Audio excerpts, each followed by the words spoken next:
Hello everyone, welcome to DevOps Mantra. Before I start with the video, let's first understand the types of computer program. Computer program are mainly classified in two categories, interactive program and non-interactive program. Interactive program are those where human interference is required for clicking or putting some input and then processing the data out. A non-interactive program where there is no human interference, you can simply run a cron job after 5 minutes, 10 minutes or whatever the frequency is and get the result. Let's see for the classification of interactive program. Command line interface. This is a normal application which runs on your command prompt either through IDE or you are running a script in the command prompt. Then a desktop graphical user interface where an application is installed in your system and you are working on it. Then the third one is web interface where the application is hosted on a web server and you are using it. Let's see example of non-interactive program. It could be a job running after every 5 minutes that is collecting some data. It could be CPU, memory stats or anything. In the coming video, we'll see how to create Python application for each of these types. We'll talk about command line interface, we'll talk about desktop application, we'll talk about web application and the last non-interactive program. I hope you already aware of how to install Python and PyCharm. If not, I'll attach the link of my last video how to install it. Let's see the first program, which is Hello World. Let's browse towards PyCharm. This is how PyCharm window looks like. In order to create a new project, let's click on File under that New Project. Or I click on Create Project. The most important thing to look at is while creating a project which is base interpreter. If you have multiple Python installed in your system, then you should select the appropriate one or the last updated one. So let's create a project. By default, PyCharm will help me in creating a sample py script. Let's delete this. We'll create our own so that we are aware of how to create. So simply click on delete. I can right click on that Python project. Under that new, there's a Python file. I can just name it as main.py. Even if I don't provide .py, it will automatically help. Py is the extension of Python scripts. Let's write the first Hello World program. In order to do it, simple command is print and just in that whatever you wanted to print, Hello World. Let's run this. I can run by right click on it and run main, or I can use Ctrl Shift F10 and I can even select on this edit configuration and select the current file. So my suggested way is right click and run main. You can see how it has printed the first program Hello World. Once the program executed, it will say process finishes. Now let's see step-by-step programs to create a to-do application in command line interface, desktop application and web application. I have tried to divide this module in bits and pieces so that we can understand each and every concept. The most important concept, which is variable, how to create it, how to initialize it, let's see in this example.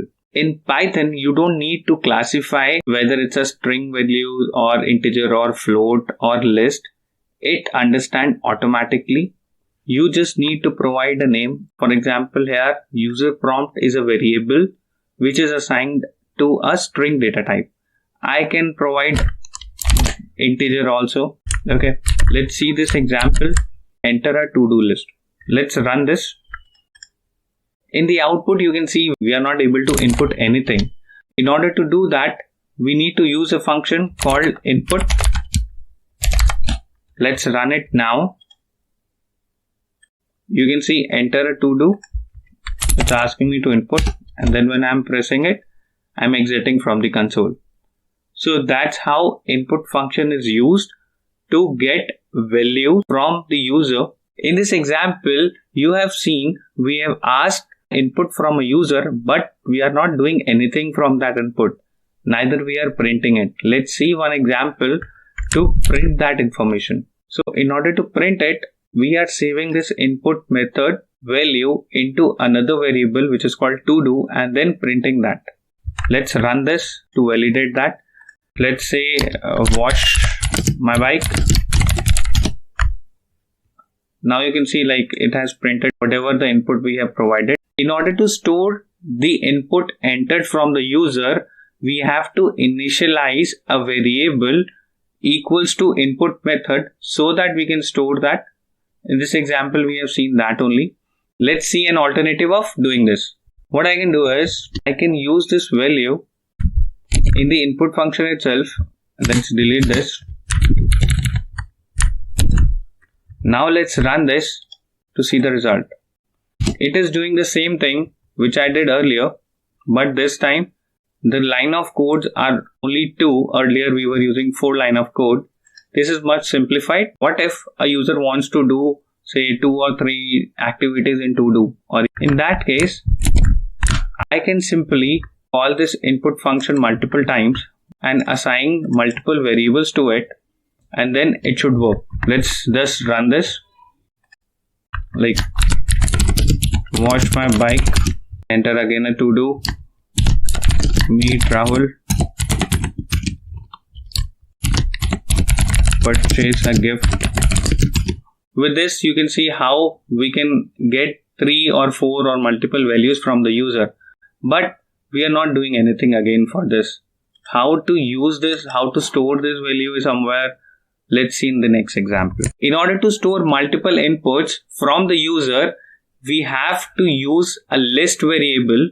The syntax for this is variable name equals to square brackets and segregating it by comma. Let's run this now. Wash my bike, meet friends, going for dinner. So this is how we are using a list function to print all these 3 inputs, or we can use somewhere else. Before I proceed further, let me show one of the feature of Python. Even if I wanted to declare string with a single quote, I have that privilege in Python to do so. Let me just run this. So we can see like this program is not giving any errors, even if I am declaring a string with a single quote instead of double quote. Now let's see an example how to identify what is the type of my variable.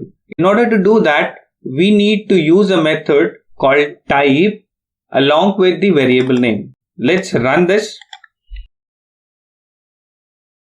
So we can see that it has given me an output for enter a Todo, which is a string, my Todo, which is again a string, and Todos, that's a list data type.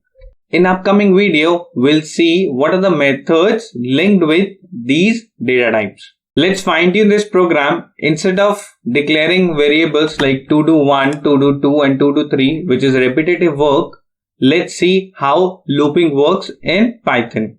In order to use while, we need to type while and then a condition for it. Let's say 2 greater than 1, which is always true.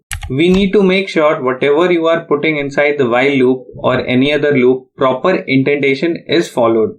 You need to put in 4 times space in order to run anything under that while loop or for loop. Coming forward, we'll see that.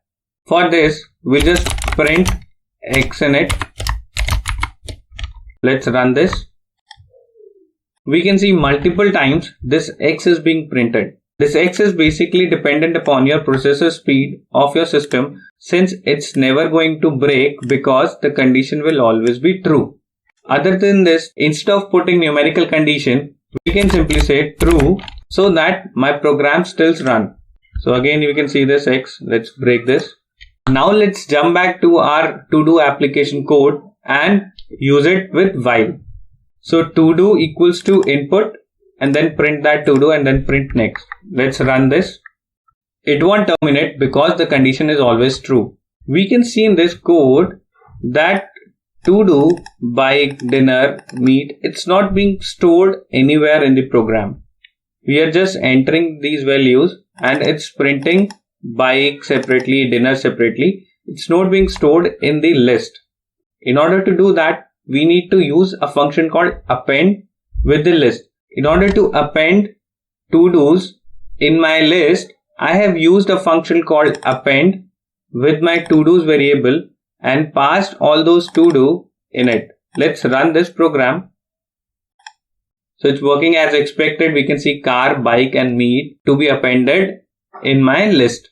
We'll talk about a secret, how you can identify that what all methods are there for a corresponding list, string or any other data type.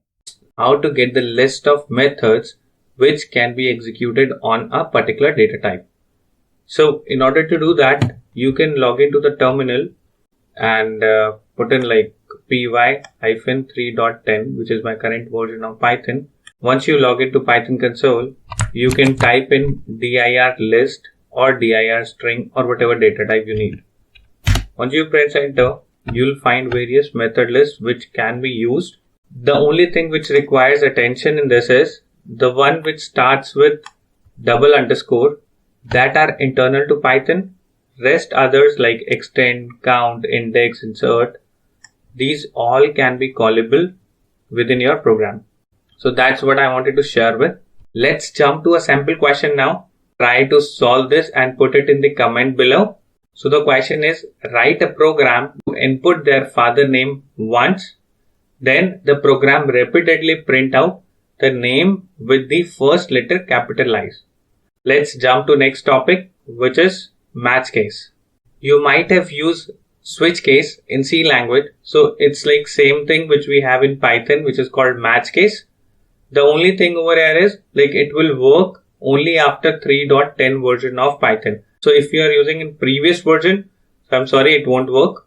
For our to-do application, earlier what we were doing is we were asking user to input what to-do action item he needs to put in. But now let's see one more level up, which is using match case. Match case is kind of multiple if-else statement. For an example, you are creating a calculator application where you are doing addition, subtraction, multiplication and division.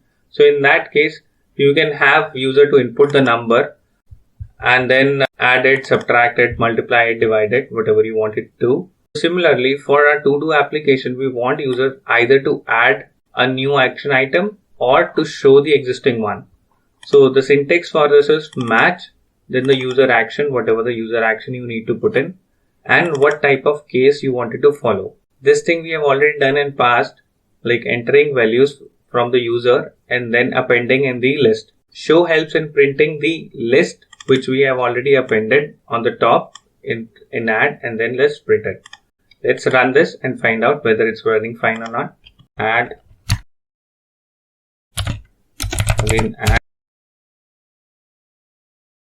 Let's show these items.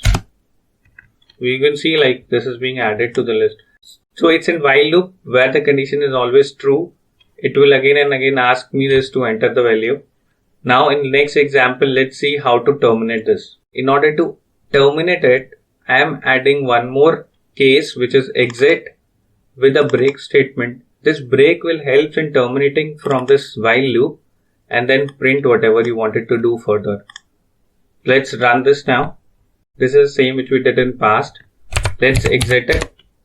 With this exit, it will break this while loop and helps me in printing or whatever you wanted to do after the while. You can do that. I have intentionally put in don't forget to subscribe the channel DevOps Mantra so that I can put more such informative videos.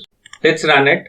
I wanted to show something. Let's put add space and then run it. This case has not been entered because of that space only.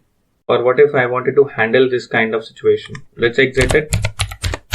So in order to do this, I need to put in user action.strip so that whenever there is any extra space, that can be terminated. Let's run it now.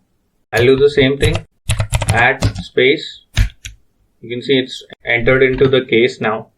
So this is how we can handle such kind of thing. Let's say if a user tries to do something which is not there in the case, we can use any variable. It could be unknown or something like that, so that it stores that value, and then even you can print that value, or you can say please enter add, show or exit command only just to handle this.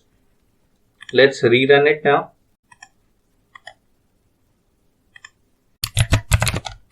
Action done. Please enter add or show or exit. That's basically unknown. So this unknown is just a variable. So even if you put something like anything, even if I run it now also, it will work fine. So that's it guys for the day. Before I end the video, I have some more exercise for you to practice. So let's jump to that questions first. So coding exercise 2, write a Python program following the steps below. One is like to input the name and store it in a string variable and then printing what type of variable you are using. Next exercise is create a program which do addition, subtraction, multiplication and division. In next video, we'll be talking about for loop and much more stuff which will help in creating command line, desktop, web and as well as non-interactive programs. Thanks for watching the video. Please do like, share and subscribe my channel. Thank you.